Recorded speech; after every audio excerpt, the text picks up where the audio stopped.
தமிழ்நாட்டில் கிட்டத்தட்ட 49 கேந்திர வித்யாலயா இருக்கு. இதுல ஒரு தமிழ் டீச்சர் கூட கிடையாது. 100 ஹிந்தி டீச்சர்ஸ் இருக்காங்க. 50 சொச்சம் வந்து சான்ஸ்கிரிட் டீச்சர்ஸ் இருக்காங்க. அப்போ ஒன்றிய அரசுடைய பள்ளிகள்லயே தமிழுடைய நிலைமை இப்படி இருக்கு. முதல்ல இவங்களுக்கு தமிழ்நாட்டு குழந்தைங்க படிக்கிறதுல விருப்பம் இல்லை. படிச்சு மேல வந்தாங்கன்னா என்ன பண்ணுவாங்கன்னா இருக்கிறவனுங்களே கேள்வி கேட்டுட்டு இருக்காங்க. இன்னும் படிக்க வச்சோம்னா இவனுங்களும் வந்து கேள்வி கேட்பானுங்க. அடுத்த தலைமுறையாவது அடக்கி ஒடுக்கி வைக்கணும் அப்படின்னு நினைக்கிறாங்க. அப்ப பெரியார்னு ஒரு மனுஷர் இருந்தாங்க. இப்ப யாரும் இல்லைன்ற தைரியத்துல தான் அவங்க இவ்வளவு ஆட்டம் போட்டுட்டு இருக்காங்க. உண்மையாவே உங்களுக்கு வெக்கமான சூடு சொரணை இருந்தா கையெழுத்து இயக்கம் நடத்தி அவங்களால அதை நடத்த முடியல அப்படின்னா இந்தியா இன்னும் எங்களுடைய நாட்டை விட்டு அவங்க வெளியில போகலாம். எப்ப பாரத்னு வருதோ அப்ப ரிட்டர்ன் வந்தா போதும். அது மாறவே போறது இல்லை. கிட்டத்தட்ட ஒருத்தர் வந்து இது நடக்கிற வரைக்கும் நான் செருப்பு போட மாட்டேன், அதை போட மாட்டேன், இதை போட மாட்டேன்னு சொல்லிட்டு இருக்கல. இந்த குரூப்பே அப்படிதான். வாய் சப்தால் மட்டும் தான் விடுவாங்க. ஆரம்பிக்கும் போது எல்லாம் பெருசா ஆரம்பிப்பாங்க. ஆனா அவங்களுக்கு முடிவுரைன்னு ஒண்ணு அவங்க யாருக்குமே கிடையவே கிடையாது. நம்ம அந்த யூனியன் ஆஃப் கவர்மெண்ட் அப்படின்னு அந்த வார்த்தை யூஸ் பண்ணும்போது ஒன்றிய அரசு சொல்லும் போதே அவங்களுக்கு எரிஞ்சது. அதனாலதான் அதை பாரத்னு மாத்தணும் அப்படின்னு சொல்லிட்டு துடிச்சிட்டு இருக்காங்க. ஸோ டெஃபினட்டா அவங்களுடைய கனவு அப்படின்றது நிறைவேறாது. இந்த புதிய கல்விக் கொள்கை திட்டத்துல வந்து நாங்க ஹிந்தினே மென்ஷன் பண்ணலையே, மும்மொழி கொள்கைன்னு சொல்றோம். நீங்க தான் ஹிந்தியா இருக்கணும் ஏன் நீங்களும் நினைச்சுக்கிறீங்க? நீங்க ஹிந்தி தான் நாங்க திணிப்போம்னு சொல்லிட்டு வந்தா திருப்பி அடி வாங்குவீங்கன்னு உங்களுக்கு தெரிஞ்சதுனாலதான்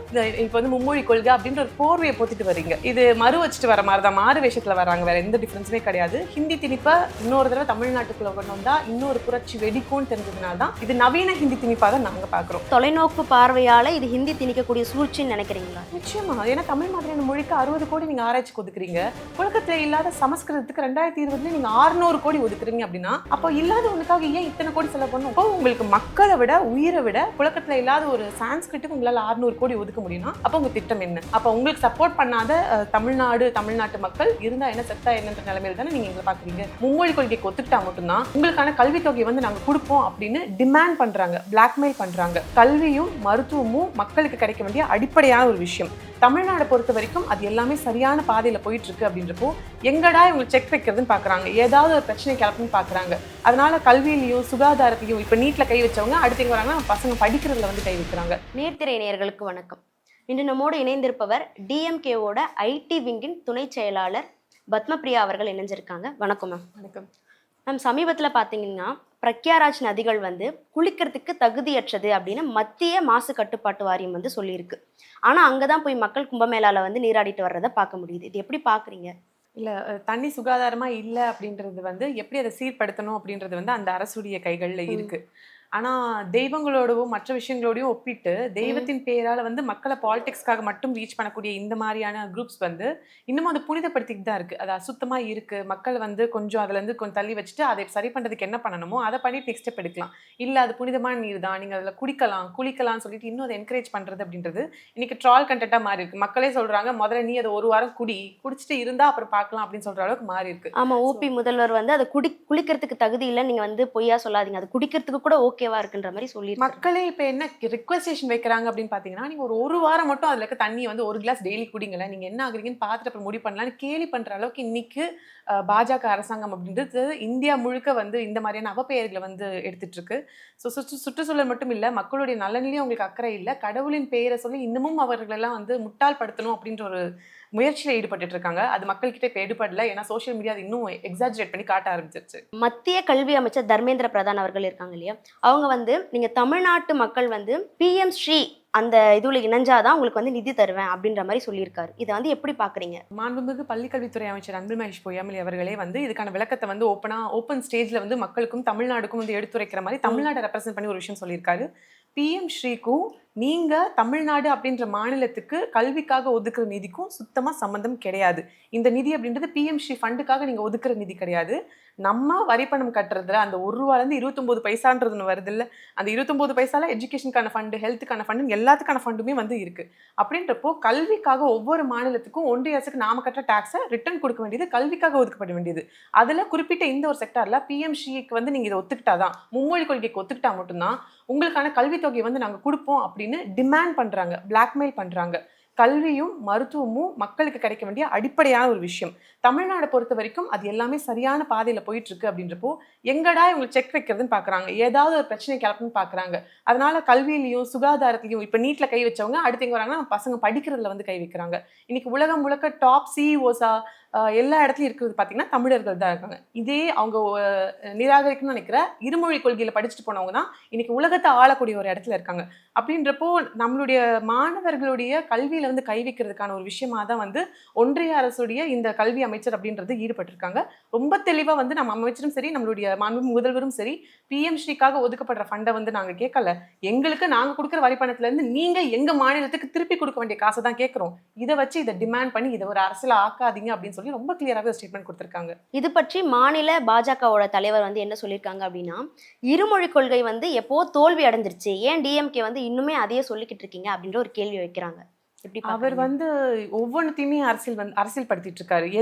மந்த்லி ஒன்ஸ் வந்து அவர் வந்து பிரபலமாகணும் அப்படின்றதுக்காக பாஜக அப்படின்ற மாநிலத்தை இன்னும் வந்து தமிழ்நாட்டுக்குள்ள டீக்ரேட் பண்ணக்கூடிய ஒரு ஆளா தான் இன்னைக்கு வந்து அவர் பார்க்கக்கூடிய ஒரு நிலைமை இருக்கு. எந்த பிரச்சனை எடுத்துட்டாலும் ஒரு உண்மையை கத்தி சொல்லணும், கத்தி கத்தி திருப்பி திருப்பி சொல்லணும், அதையே கண்டினியூஸா சொல்லணும், முடிஞ்சா கையில ஒரு பேப்பரோட சொல்லணும். இதுதான் வந்து ஒரு ஆயுதமா வந்து பயன்படுத்திட்டு இருக்காரு. எல்லா இடத்துலயும் தன்னைத்தானே வந்து மரியாதையா ஒரு கட்சியோட ரெப்ரசன்டேட்டிவா நிறுத்திக்கணும்னு சொல்லிட்டு கையில ஒரு பேப்பர் எடுத்துட்டு ஏசன்ற ஒரு நிறுவனம் வந்து வெளியிட்ட ஆய்வு அறிக்கை அப்படின்னு சொல்லிட்டு பொய்யா ஒரு பிரச்சாரத்தை வந்து இன்னைக்கு முன்னெடுத்திருக்காரு. இன்னைக்கு சோஷியல் மீடியா இருக்கிறதுனாலையும் பலர் வந்து தைரியமா கேள்வி கேட்கிற இடத்துல இருக்கிறதுனாலையும் அவர் ஏதோ ஒரு மாநில கட்சியோட தலைவரா இருக்கலாம். ஆனா இன்னைக்கு தமிழ்நாடு ரெப்ரசென்ட் பண்ற, கல்வியை ரெப்ரசென்ட் பண்ற ஒரு மினிஸ்டர் எங்க கிட்ட இதெல்லாம் இருக்கு, நாங்க உங்ககிட்ட சொல்றதுக்கு தயார், நீங்க காட்டுற ரிப்போர்ட் எங்கிட்ட கொடுங்க, தைரியமா கேட்கிற இடத்துல வந்து இருக்கும். அந்த வகையில இன்னைக்கு கல்வியை பொலிட்டிக்கல் டூலா மட்டும் கையில எடுத்துட்டு உத்தரப்பிரதேசம் இங்க இருக்கு, மகாராஷ்டிரா இங்க இருக்கு, பீகார் இங்க இருக்கு, நீங்க இங்க இருக்கீங்கன்னு சொல்றாங்க. ஆனா மக்களுக்கே தெரியும் வட இந்தியாவோட நிலைமை என்ன, தென்னிந்தியாவோட நிலைமை என்ன. அதுலயும் தமிழ்நாடு எல்லா துறையிலயும் டாப் 5ல இருக்கு. முக்கியமா சொல்ல போனா கல்வியில வந்து டாப் இடத்துல இருக்கு. இன்னைக்கு டிராப் அவுட் ஆகக்கூடிய குழந்தைங்களோட எண்ணிக்கை வந்து படிப்படியா நம்ம குறைச்சிருக்கோம். பெண் குழந்தைங்க வந்து கல்வி கற்கிற ரேட்டை வந்து இன்க்ரீஸ் பண்ணியிருக்கோம். நம்பர் ஆஃப் பிஹெச்டி ஸ்டூடெண்ட்ஸ் வந்து Tamil Nadu is getting higher every year. இப்படி கல்வியில நம்ம ஆல்ரெடி உச்சத்தை தொட்டாச்சு. இந்தியாவில் வந்து பார்த்தீங்கன்னா சராசரி சதவீதம் வந்து இந்த லெவலுக்கு வரணும் அப்படின்னு கனவு கண்டுட்டு இருக்கிறத தமிழ்நாடு ஆல்ரெடி அடைஞ்சிட்டோம். இன்னைக்கு எல்லாரும் பள்ளி படிப்பு படிக்கிறத ஒரு கனவா பார்க்க மாட்டேன்றாங்க. இப்போ எப்படின்னா நம்ம சிங்கிள் டிகிரி முடிச்சிட்டோம், நம்ம டபுள் டிகிரி முடிக்கணும்னு குழந்தைங்க கனவு காண்ற இடத்துக்கு வந்து தமிழ்நாட்டை பார்த்துட்டு நீ வந்து இதுல சரியில்லை இதுல சரியில்லைன்னு 95 மார்க் வாங்குற குழந்தைய ஏன் நீ அந்த 5 மார்க் வாங்கலன்னு பின் பாயிண்ட் பண்ற மாதிரி இருக்கு. அண்ணாமலை அவர்களுக்கு நிஜமாவே வந்து அந்த அளவுக்கு ஒரு உத்வேகம் இருந்துச்சு அப்படின்னா நார்த் இந்தியன் ஸ்டேட்ஸ் நிறைய பேருக்கு இவரோட சேவை தேவைப்படுது. பாஜகவுக்கு நாங்க கொடுக்குற கோரிக்கை என்னன்னா, முடிஞ்சா இவர் அந்த ஸ்டேட்டுக்கு அனுப்பிச்சு அங்க இருக்கக்கூடிய பிரச்சனைகள் வந்து சரி பண்ண சொல்லுங்க. நல்லா இருக்கக்கூடிய மாநிலத்தை இன்னும் குறை சொல்லி இதை வச்சு ஒரு அரசியல் பண்ணக்கூடிய ஒரு நபரா தான் இன்னைக்கு அண்ணாமலையை பொதுமக்கள் பாக்குறாங்க. அதனால அவர் சொல்ற இந்த பொய் குற்றச்சாட்டுலாம் நம்புறதுக்கு யாரும் இங்க இல்ல. பீகார் அந்த சைடு வட மாநிலத்துல இருக்கவங்க எல்லாருமே அவங்களோட தாய்மொழியில வந்து தரவா இருக்காங்க, நல்லா பேசுறாங்க, எழுதுறாங்க. ஆனா தமிழ்நாட்டுல இருக்கிற மாணவர்கள் வந்து அதுலயே இன்னும் வந்து தேர்ச்சி அடையலையே, அதுலயே இன்னும் தெளிவா பேசலையே அப்படின்ற ஒரு குற்றச்சாட்டையும் வைக்கிறாரு. இல்ல இது முற்றிலும் பொய்யான ஒரு குற்றச்சாட்டு. இன்னும் சொல்ல போனா பெட்டரை விட பெஸ்ட்டாக வந்து பெர்ஃபார்ம் பண்ணிட்டு இருக்க ஸ்டேட் வந்து தமிழ்நாடு. இன்னும் சொல்ல போனால் கோவிட் காலகட்டத்தில் வந்து எல்லாமே பின்தங்கி இருக்கக்கூடிய நிலைமையில நம்மளுடைய மாண்புமிகு பள்ளி கல்வித்துறை அமைச்சர் ஒரு முக்கியமான ஒரு ஸ்கீமை நம்மளுடைய முதல்வர் அவர்கள் கவனத்துக்கு கொண்டு வந்து இதை கொண்டு வந்திருக்காங்க. எண்ணும் எழுத்தும் அப்படின்ற ஒரு திட்டம் மூலியமா ஆசிரியர்களுக்கு குழந்தைங்களுக்கு எப்படி இன்ட்ரெஸ்டிங்காக வந்து எழுத்தையும் அந்த நம்பர்ஸ் அண்ட் வேர்ட்ஸையும் வந்து இன்னும் அழகாக கொண்டு போய் சேர்க்கறதுக்குன்னு முக்கியமான பயிற்சி ஒன்று கொடுக்கப்பட்டுச்சு. அந்த காலகட்டத்தில் இதை எல்லாரும் விமர்சிச்சாங்க. என்ன வேர்ட்ஸையும் நம்பர்ஸையும் சொல்லிக் கொடுக்கறதெல்லாம் ஒரு எஜுகேஷனா, எங்களை ஏமாத்துறீங்களா அப்படின்லாம் வந்து சொன்னாங்க. இன்னைக்கு அதையே வந்து ஒரு அரசியலா மாத்துறாங்க. இந்த விடுபட்ட காலத்துல கோவிட் டைம்ல இந்த 1.5 இயர்ஸ் வந்து குழந்தைங்க வந்து ஸ்கூலை விட்டு படிப்பை வச்சு கொஞ்சம் தள்ளி இருந்தாங்க. வரும்போது அவங்களுக்கு ரிவிஷன் தேவைப்படுது. படிப்பு அப்படின்றத தாண்டி ஒரு வேர்டும் ஒரு நம்பரும் குழந்தைங்க மனசுக்குள்ள போறது எவ்வளவு முக்கியம்னு சொல்லிட்டு 3ஆம் வகுப்பு கீழே 5ஆம் வகுப்பு கீழே இருக்கக்கூடிய எல்லா குழந்தைங்களுக்கும் எண்ணும் எழுத்துன்னு ஒரு முக்கியமான திட்டம் வந்து தமிழ்நாடு அரசு முன் வச்சு அதை கொண்டு போனாங்க. ஸோ வேர்ட்ஸோடைய லெட்டர்ஸோடைய இம்பார்ட்டன்ஸ் எவ்வளோ அப்படின்றத வந்து ஒரு கவர்மெண்ட் யோசிச்சதுனால தான் இப்படி முக்கியமான ஸ்கீமை முன்னெடுத்திருக்காங்க. ஸோ அந்த வகையில் நம்ம குழந்தைங்களுக்கு வந்து 3rd ஸ்டாண்டர்ட்ல வந்து ஒரு தமிழ் பேராகிராஃப் வந்து சரளமாக படிக்க தெரியல அப்படின்னு சொல்றாங்கல்ல. குஜராத்லயோ பீகார்லயோ மத்திய பிரதேஷோ ஏன் டெல்லியிலேயே கூட போய் நீங்க எந்த ஒரு 3rd ஸ்டாண்டர்ட் குழந்தை 2nd ஸ்டாண்டர்ட் குழந்தைக்கு ஒரு இங்கிலீஷ் பேராகிராஃப் படிக்க சொன்னா கூட அவங்களால படிக்க முடியாது. ஏன்னா குழந்தைங்க தேர் லேர்னிங். மொழி அப்படின்றது வந்து கம்யூனிகேஷனுக்காக, உலகத்தோட சுற்றி இருக்கக்கூடிய ஆட்களோட கம்யூனிகேட் பண்ணுறதுக்காகவும் அது சொல்கிறதுக்காகவும் எழுதுறதுக்காகவும் தான் இருக்குது. ஸோ பல 100 வருஷமாக தொன்மையாக இருக்கக்கூடிய தமிழ் மொழி இன்றைக்கும் நிலைச்சு நிற்கிறதுக்கு காரணம் அதில் நம்ம ஸ்ட்ராங்காக இருக்கிறதுனால தான். 3ஆவது வகுப்பு குழந்தை பேராகிராஃப் படிக்க தெரில, அதனால இந்த கவர்மெண்ட் சரியில்லைன்னு சொல்கிறது அவருடைய பின்தங்கிய மனநிலைமையை தான் காட்டுதே தவிர்த்து குறை சொல்லணுமே சொல்கிற அவருடைய வாதத்தை இங்கே யாருமே சீரியஸாக எடுத்துக்கல. இன்னும் சொல்ல போனால் இதே இருமொழி கொள்கை தமிழ் வழியில் பயின்றவங்க எத்தனையோ பேர் இஸ்ரோவில் சாதிச்சதையும் பல உலக நாடுகளில் பேங்க்ஸில் போய் சிஓவாக உயர்ந்து நிற்கிறதையும் பார்த்துருக்கோம். இருமொழி கொள்கை ஃபெயிலியர், மும்மொழி இதுதான் வேணும்னு சொல்லிட்டு வர்றவங்க இதில் ஜெயிச்சவங்க தான் இன்னைக்கு இந்தியாவை ஆள்றாங்க, இன்னைக்கு வந்து உலகத்தை ஆழ்ந்துட்டு இருக்காங்க. ஸோ இது வந்து அரசியலுக்காக அவங்க எடுக்கிற கூற்றா மட்டும் தான் பார்க்கப்படுதே தவிர்த்து இதில் வேற எதுவும் உருப்படியாக இல்லை. இன்னொரு புறம் என்ன சொல்றாரு அண்ணாமலை அவர்கள் அப்படின்னா, இந்த புதிய கல்விக் கொள்கை திட்டத்துல வந்து நாங்க ஹிந்தினே மென்ஷன் பண்ணலையே, மும்மொழி கொள்கைன்னு சொல்றோம். நீங்க தான் ஹிந்தியா இருக்கணும்னு ஏன் நீங்களா நினைச்சுக்கிறீங்க? ஆப்ஷனலா வேற எதனா மொழி வந்து பசங்க கத்துப்பாங்க இல்லையா? அத ஏன் கெடுக்குறீங்க அப்படின்ற மாரி கேட்கிறாரு. நீங்க ஹிந்தி தான் நாங்க திணிப்போம்னு சொல்லிட்டு வந்தா திருப்பி அடி வாங்குவீங்கன்னு உங்களுக்கு தெரிஞ்சதுனால தான் இப்ப வந்து மும்மொழி கொள்கை அப்படின்ற ஒரு போர்வையை போத்திட்டு வர்றீங்க. இது மறு வச்சுட்டு வர மாதிரி தான், மாறு வேஷத்துல வராங்க. வேற எந்த டிஃபரன்ஸுமே கிடையாது. ஹிந்தி திணிப்ப இன்னொரு தடவை தமிழ்நாட்டுக்குள்ள கொண்டு வந்தா இன்னொரு புரட்சி வெடிக்கும்னு தெரிஞ்சதுனால தான் இது நவீன ஹிந்தி திணிப்பா தான் நாங்க பார்க்குறோம். ஒண்ணும் கிடையாது. நீங்க ஹிந்தி கம்பல்ஷன்லாம் கிடையாது. 3 மொழி நீங்க படிச்சுக்கலாம். ஒரு கம்பல்சரி இங்கிலீஷ், உங்களோட ரீஜனல் லாங்குவேஜ் ஒண்ணு, உங்களுக்கு பிடிச்ச லாங்குவேஜ் ஒண்ணுன்னு சொல்றாங்க. ஓகே. நீங்க இந்த NEP போய் படிச்சு பார்த்தீங்கன்னா தெரியும். நான் ஹிந்தி ஸ்பீக்கிங் ரீஜன்ஸ்க்கு ஹிந்தி வந்து இருக்கும். அது தவிர்த்து நீங்க வேற ஏதாவது ஒண்ணு படிச்சுக்கலாம் அப்படின்னு ஆப்ஷனல் மாதிரி கொண்டு வந்திருக்காங்க. அது இல்லன்னா நீங்க சான்ஸ்கிரிட் படிச்சுக்கலாம். சான்ஸ்கிரிட் யார் வேணாலும் படிக்கலான்ற ஒரு பாயிண்ட் வந்து மென்ஷன் பண்ணியிருக்காங்க. அப்போ நீங்க ஹிந்தியும் படிக்கலாம், சான்ஸ்கிரிட்டும் படிக்கலாம் அப்படின்றாங்க. எல்லாரும் இது ஹிந்தி திணிப்பா பார்க்குறாங்க. ஆனா அதை தாண்டி சான்ஸ்கிரிட்ட மறுபடியும் புழக்கத்துக்கு கொண்டு வரதுக்காக ஒரு விஷயம் செய்றாங்க. இன்னும் சொல்லப்போனா 2020ல சான்ஸ்கிரிட்டோட ரிசர்ச் அண்ட் டெவலப்மெண்ட்டுக்கு மட்டும் 600 சொச்சம் கோடி வந்து இந்த ஒன்றிய பாஜக அரசு வந்து கொண்டு வந்திருக்காங்க. அதே வருடத்துல பார்த்தீங்கன்னா, தமிழ் மொழி ஆராய்ச்சி வளர்ச்சி அந்த நிறுவனத்துக்காக 60லேருந்து 70 கோடி தான் ஒதுக்கியிருக்காங்க. அதாவது 10 கோடிக்கும் அதிகமா புழக்கத்துல பாஷையில இப்ப இருக்கக்கூடிய கம்யூனிகேஷன்ல இருக்கக்கூடிய தமிழ் எங்க போனாலும் திருக்குறளையும் திருவள்ளூரையும் தமிழ் மொழியும் தூக்கி பிடிக்கக்கூடிய மோடிஜியின் ஆட்சியில தமிழ் எவ்வளவு முக்கியமான மொழின்னு தெரிஞ்சதுக்கு அப்புறம் கூட அதுக்கு ஒதுக்கப்பட்ட அமௌண்ட் இங்க தெய்வ மொழி தேவ பாஷைன்னு சொல்லிட்டு புழக்கத்திலே இல்லாத எந்த ஒரு கம்யூனிகேஷனுமே இல்லாத சான்ஸ்கிரிட்டோட ஆராய்ச்சிக்கு 600 கோடி 10 மடங்கு ஷிஃப்ட் இருக்கு. இதுலயே தெரியலையா அவங்க எதை நோக்கி கொண்டு போறாங்க அப்படின்னு. ஸோ ஹிந்தி நீங்க கேட்ட கேள்விக்கு ஹிந்தியை வந்து நாங்க ஒன்றும் இன்ஃபியூஸ் பண்ணி கொண்டு வரல, நாங்க ஆப்ஷனல் தான் வச்சிருக்கோம் அப்படின்னு சொல்றாங்க. தமிழ்நாட்டில் கிட்டத்தட்ட 49 கேந்திர வித்யாலயா இருக்கு. இதுல ஒரு தமிழ் டீச்சர் கூட கிடையாது. 100 ஹிந்தி டீச்சர்ஸ் இருக்காங்க. 50 சொச்சம் வந்து சான்ஸ்கிரிட் டீச்சர்ஸ் இருக்காங்க. அப்போ ஒன்றிய அரசுடைய பள்ளிகள்லயே தமிழுடைய நிலைமை இப்படி இருக்கு. நாளைக்கு நீங்க என்ன சொல்லுவீங்க? நீங்க ஹிந்தியை ஆப்ஷனல் லாங்குவேஜா வச்சுக்கோங்க. இது இல்லாம ரீஜனல் லாங்குவேஜ் எது வேணாலும், அதாவது தெலுங்கு, மலையாளம், கன்னடா, ஹரியானா எந்த நேஷனல் லாங்குவேஜ் வேணாலும் நீங்க எடுத்துட்டு வந்து உள்ள வச்சுக்கலாம். இது இல்லாம ஜெர்மன், ஸ்பானிஷ், பிரெஞ்சுன்னு நீங்க உலக மொழிகள் கூட இங்க வச்சுக்கலாம். நாங்க ஆப்ஷனல் தான் வச்சிருக்கோம்னு சொல்றாங்கல்ல. இப்போ ஒரு பள்ளி இருக்கு, 40 குழந்தைங்க இருக்காங்க. அதுல 10 பேர் வந்து தமிழ் வந்து பாடமா பேசிக்கா கொண்டு வந்து வச்சிருக்காங்க. 10 பேர் தெலுங்கு கத்துக்க நினைக்கிறாங்க. ஒரு 3 பேர் மலையாளம், ஹிந்தி இந்த மாதிரி ஒரு டிஃப்ரெண்ட் லாங்குவேஜ் இருக்குன்னு வச்சுக்கோங்க. மொத்தமா வந்து 10 லாங்குவேஜ் இருக்கு. 10 லாங்குவேஜ்க்கு ஒன்றிய பாஜக அரசு வந்து 10 டீச்சர்ஸ் வந்து நியமனம் பண்ணுவாங்களா?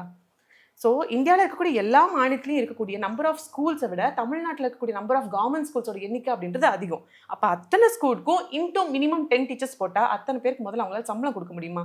சரி, சம்பளம் கொடுக்குறோன்னு கூட சொல்லுங்க.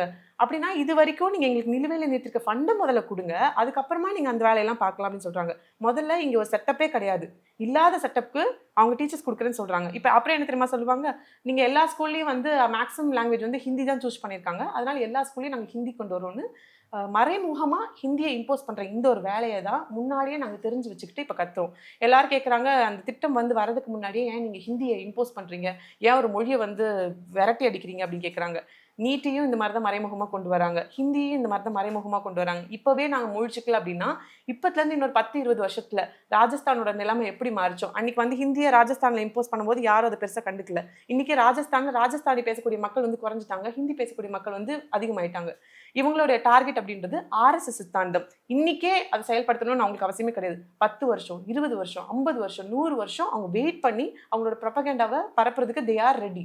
அதனால தமிழ் மாதிரியான தொன்மையான செம்மொழிக்கு இப்படி ஒரு இழிவையும் இப்படி ஒரு ஆபத்தையும் வர்றதை வந்து திமுக அரசு பார்க்காது. அதனால தான் அவங்க மறைமுகமா இம்போசிஷன் பண்ற விஷயத்த நாங்க டைரக்டாவே எதிர்க்கிறோம். ஆக தொலைநோக்கு பார்வையால இது ஹிந்தி திணிக்கக்கூடிய சூழ்ச்சின்னு நினைக்கிறீங்களா? நிச்சயமா. ஏன்னா தமிழ் மாதிரியான மொழிக்கு 60 கோடி நீங்க ஆராய்ச்சிக்கு ஒதுக்குறீங்க. புழக்கத்துல இல்லாத சமஸ்கிருதத்துக்கு 2020 நீங்க 600 கோடி ஒதுக்குறீங்க அப்படின்னா, அப்போ இல்லாத ஒண்ணுக்காக ஏன் இத்தனை கோடி செலவு பண்ணணும்? ஒன்றும் கிடையாதுங்க. பெங்கால் சைக்ளோன் இப்போ வந்துச்சு, எல்லாரும் தண்ணியில மிதந்தோம். நம்ம தமிழ்நாடு அரசு எவ்வளவு சஃபர் ஆச்சுன்னு உலகமே பார்த்துச்சு. யாருமே நமக்கு ஹெல்ப் பண்ண வரல.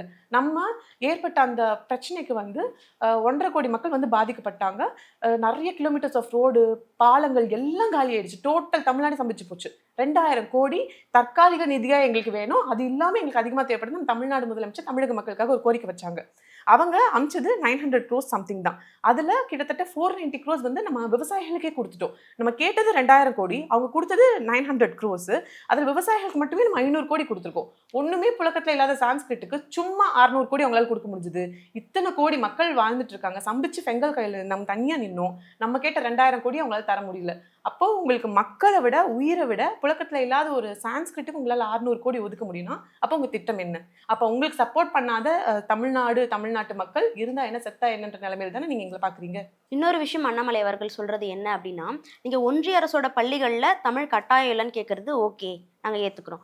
ஆனா மாநில அரசோட கட்டுப்பாட்டுல இருக்கக்கூடிய மெட்ரிகுலேஷன் பள்ளிகள்ல தமிழ் ஏன் ஆப்ஷனா இருக்கு அப்படின்ற ஒரு கேள்வியை வைக்கிறார். நீங்க கட்டாயமா ஆக்கலாம்ல அப்படின்னு ஒரு கேள்வியை வைக்கிறார். தமிழ்நாட்டுல இருக்கக்கூடிய எல்லா பள்ளிகளுமே, பெரும்பாலான பள்ளிகள், முக்கியமா வந்து அரசோட நேரடி கண்காணிப்புக்கு கீழே இருக்கக்கூடிய பள்ளிகள் எல்லாத்துலயுமே தமிழ் வந்து பை டிஃபால்ட் இருக்கு. அது நம்ம எல்லாருக்குமே தெரியும். கம்பல்ஷனா ஏன் இல்லை அப்படின்னு பார்த்தப்போ, இங்கே அந்த மொழி பேசுறாங்க, அந்த மொழிக்கான மாணவர்கள் இருக்காங்க, அவங்க அதிக நம்பர் ஆஃப் லாங்குவேஜ் எதை சூஸ் பண்றாங்கன்னு பார்த்து ஸ்கூலே அதை வச்சிருக்கு. அவங்க வந்து ஹிந்தியை இம்போஸ் பண்ற மாதிரி நம்மளும் தமிழை இம்போஸ் பண்ணலையே, அது பை டிஃபால்ட் இங்கே சப்ஜெக்டா தான் இருக்கக்கூடிய ஒரு விஷயம். நம்ம இம்போசிஷன் பண்ணல. ஸோ அந்த மேனேஜ்மெண்ட் எது ஓகேன்னு சொல்லுதோ, குழந்தைங்க எதை அதிகமாக விரும்புதோ, அதனால தான் அந்த பள்ளியை தேர்ந்தெடுத்து போய் அங்கே போய் படிக்கிறாங்க. நான் வந்து தமிழ் படிக்க விரும்புறேன், ஆனா இவங்க தமிழ் படிக்க கூடாதுன்னு சொல்றாங்க அப்படின்னு ஒரு மாணவனும் ஒரு மாணவியும் இன்னைக்கு வரைக்கும் தமிழ்நாட்டில் சொல்லியிருக்காங்களா? இல்லை. தமிழ்நாட்டை பொறுத்த வரைக்கும் we accept everything, we accept every one. லாங்குவேஜாக இருக்கட்டும், மக்களாக இருக்கட்டும். கொஞ்ச நாளைக்கு வட இந்தியர்கள் பற்றின பிரச்சனையை வந்து உருவாக்குனாங்க. தமிழ்நாட்டில் அவங்களை அடிச்சு விரட்டுறோம், கொள்றோம் அப்படின்லாம் சொன்னாங்க. அமைதியாக இருக்கக்கூடிய தமிழ்நாட்டில் இப்படிப்பட்ட சூழ்நிலையை அவங்க கிரியேட் பண்ணுறாங்க. இன்னைக்கு வரைக்கும் யாருமே அப்படி வந்து கம்ப்ளைண்ட் பண்ணலையே, எனக்கு தமிழ் படிக்க விட மாட்டேன்றாங்கன்னு சொல்லி ஈஸியாக சிம்பிளாக ஒரு ஸ்டேட்மெண்ட் விடுறாங்க. அதாவது மெட்ரிகுலேஷன் அண்ட் சிபிஎஸ்சி இதிலலாம் வந்து தமிழ்நாட்டுக்குள்ள இருந்துகிட்டே வந்து தமிழ் பேசக்கூடாதுன்னு வந்து ரூல்ஸ் போடுறாங்க. என்னது அப்படின்றாங்க. இதெல்லாம் ரொம்ப சின்ன பிள்ளைத்தனமாக இல்லை? நம்ம இருக்கிறது தமிழ்நாடு, பெரும்பாலும் பார்க்குறது தமிழ் மக்கள். நம்ம ஸ்கூலுக்கு போகிறோம், அங்கே ஒரு லாங்குவேஜ் கற்றுக்கணும்னு நினைக்கிறோம். சின்ன வயசுலேருந்தே வந்து நம்ம தமிழ்லேயே போய் வீட்லேயும் பேசிட்டு ஸ்கூல்லேயும் போய் பேசினா இப்போ கிராமர் வரலன்றாங்க. இப்போ திடீர்னு வந்து ஒரு கவர்மெண்ட் ஸ்கூல் குழந்தைய வந்து இங்கிலீஷில் பேசணும், அது இங்கிலீஷில் பேச மாட்டேங்குது, கிராமர் வைஸ் தப்பாக இருக்குங்க. இது வந்து லைஃப் ஸ்டைல். ஸ்கூலுக்குள்ளே காம்பவுண்ட்குள்ளே போயிட்டீங்கன்னா நீங்கள் இங்கிலீஷ் பேசி பழகுங்க அப்படின்றதுக்காக ஸ்கூல் வந்து சில ரூல்ஸ் வந்து ஃபார்ம் பண்ணுவாங்க. அந்த ரூல்ஸை கூட கவர்மெண்ட்டோட கவர்னன்ஸோட சம்மந்தப்படுத்தி அது ஒரு பிரச்சனையாக மாற்ற பார்க்குறாங்க.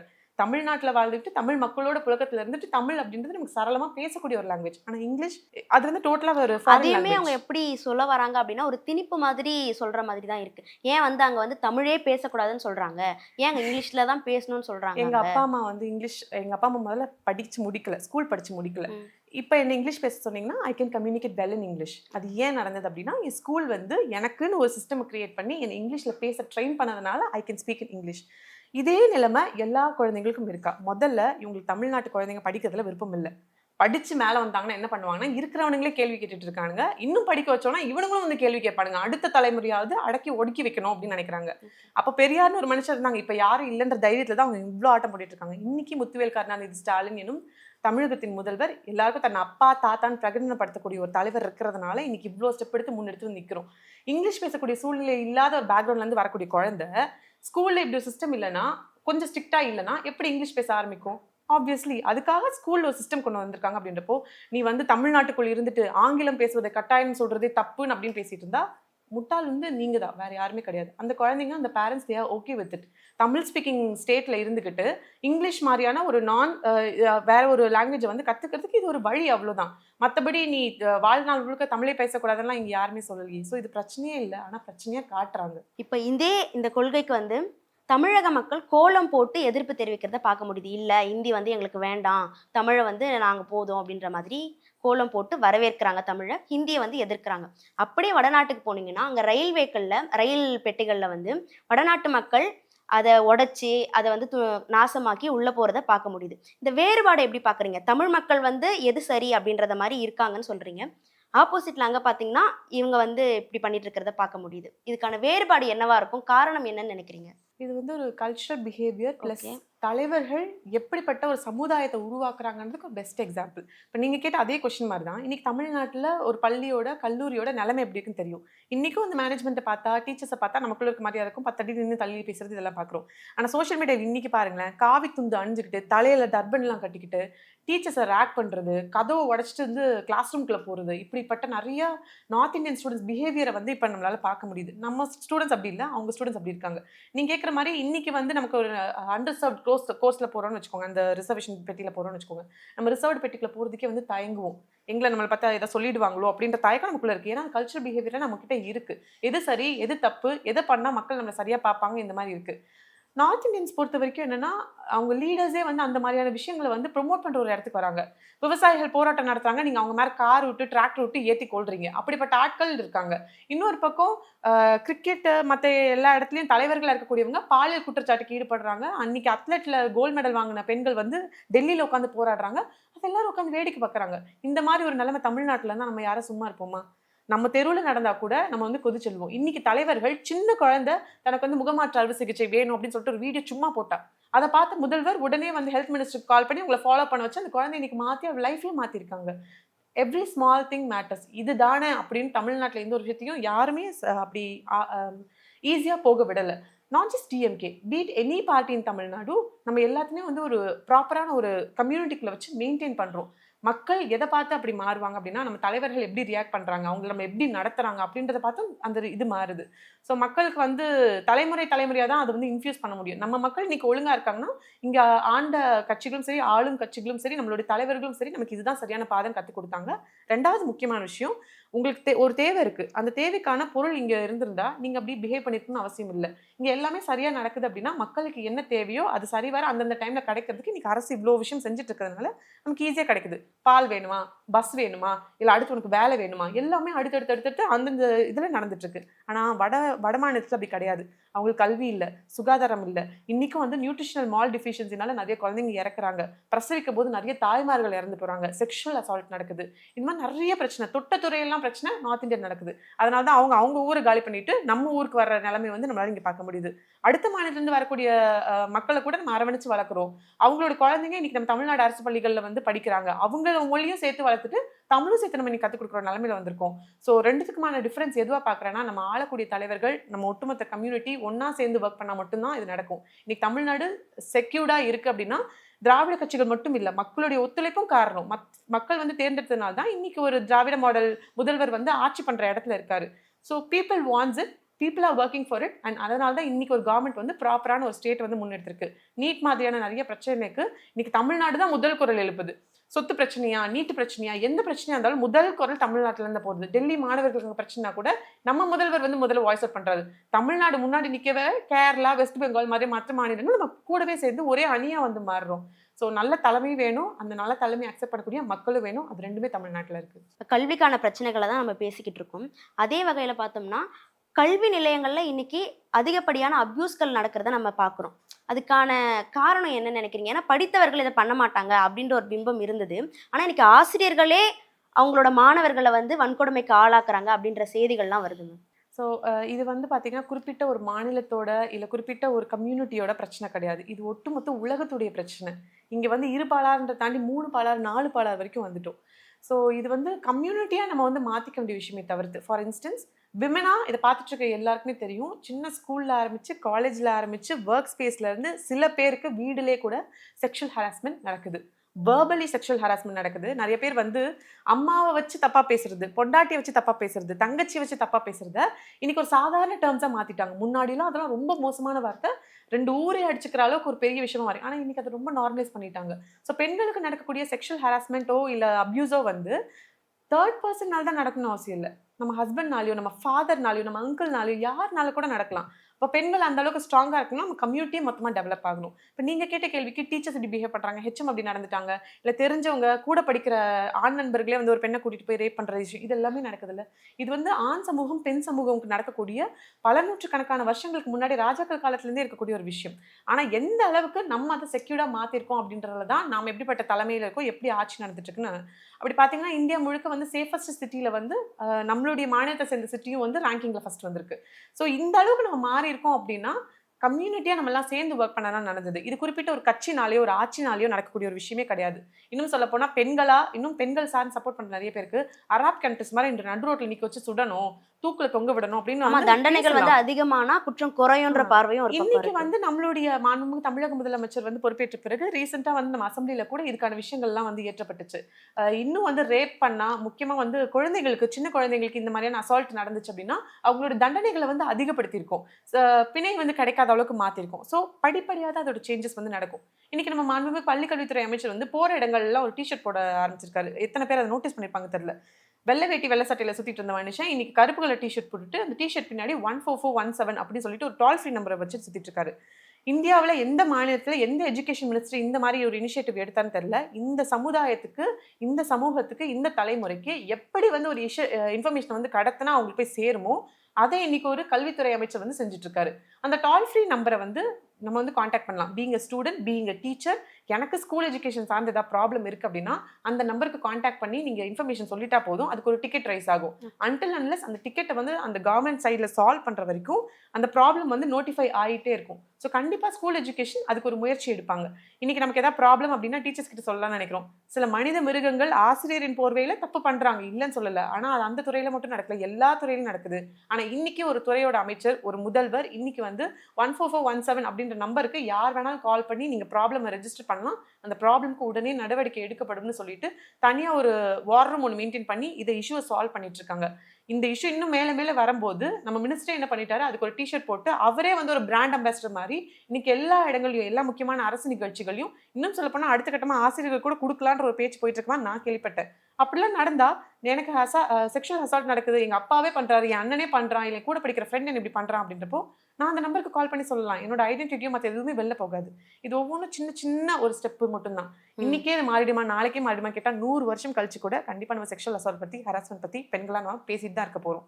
பட் மாற்றம் ஏற்பட்டிருக்கான்னு கேட்டா, compare to the northern state, Tamil Nadu is secured. Compare to the other southern state, Tamil Nadu is secured. we are trying our best to get better. அவ்வளவுதான். ஸோ இந்த ஒரு முயற்சி பாராட்டக்கூடிய முயற்சி. இது கண்டிப்பா எல்லா ஸ்கூல் ஸ்டூடெண்ட்ஸ்க்கும் போய் சேரணும், இன்க்ளூடிங் சிபிஎஸ்இ, கவர்மெண்ட், கேந்திர வித்யாலயா, யார் வேணாலும் அந்த நம்பருக்கு கால் பண்ணலாம். ஆக இந்த மாதிரி முன்னெடுப்புகள்லாம் நல்ல முன்னெடுப்பு தான் மேம். தண்டனைகள் கொடுக்கறது தற்காலிகமாக தான் இருக்கும்.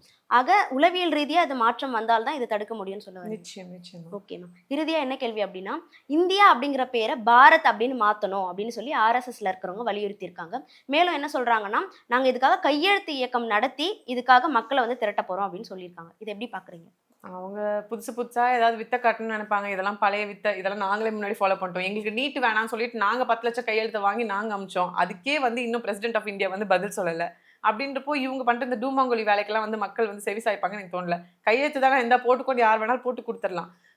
உண்மையாவே உங்களுக்கு வெக்கமான சூடு சொரணை இருந்தா கையெழுத்து இயக்கம் நடத்தி அவங்களால அதை நடத்த முடியல அப்படின்னா, இந்தியா இன்னும் எங்களுடைய நாட்டை விட்டு அவங்க வெளியில போகலாம். எப்போ பாரத்னு வருதோ அப்போ ரிட்டர்ன் வந்தா போதும், அது மாறவே போறது இல்லை.